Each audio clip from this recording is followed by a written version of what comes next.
গত ডিসেম্বর মাসে বলা হয় বর্তমান বিশ্বের অর্থনৈতিক ইতিহাসে অনেক প্রাক্তন উপনিবেশ এবং পশ্চিম ইউরোপের দেশগুলোকে পেছনে ফেলে কয়েক ধাপ এগিয়ে যেতে চলেছে ভারত।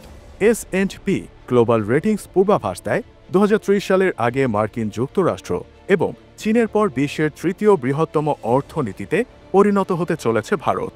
কিন্তু মাস পেরুতে এই দৃশ্য যেন পুরোপুরি উল্টে গেছে।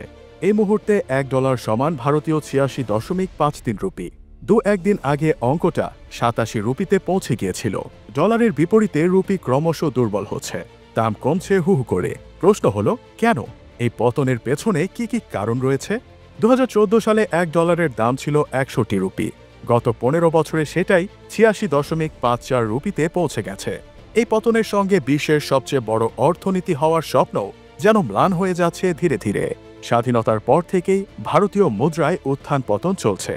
এই পতনের পেছনে রয়েছে মূলত রাজনৈতিক এবং অর্থনৈতিক অস্থিরতা।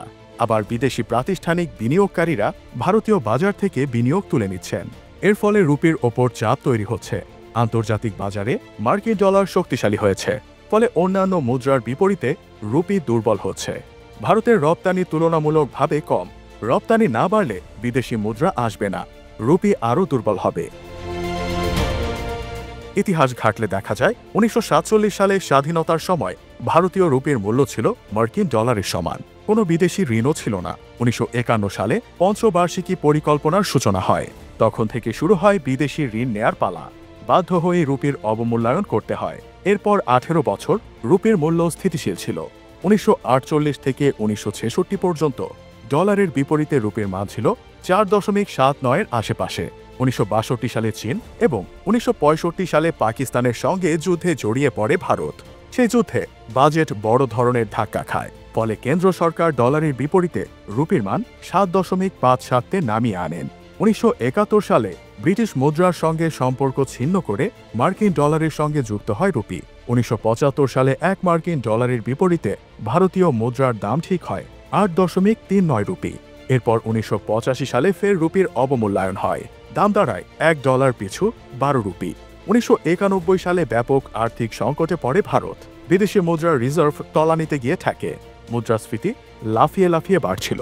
এই পরিস্থিতিতে ফের রুপির অবমূল্যায়ন হয়। ডলার পিছু দাম দাঁড়ায় 17.90 রুপি। 1993 সাল ছিল ভারতীয় অর্থনীতির সবচেয়ে গুরুত্বপূর্ণ বছর। মুদ্রার মান বাজারের হাতে ছেড়ে দেওয়া হয়। বিনিময় হার নির্ধারণও করতে শুরু করে বাজার। অস্থিরতা তৈরি হয় এবং শেষ পর্যন্ত কেন্দ্রীয় ব্যাংক হস্তক্ষেপ করে।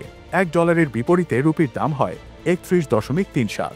2000 থেকে 2010 সাল পর্যন্ত রুপি ডলার পিছু 40 থেকে 50-এর মধ্যে ওঠানামা করেছে। কিন্তু তারপর থেকে দাম ধীরে ধীরে আরও পড়তে শুরু করে, যা এখন গিয়ে দাঁড়িয়েছে 86.53 রুপিতে। একদিন আগে 87 রুপিতেও পৌঁছে গিয়েছিল।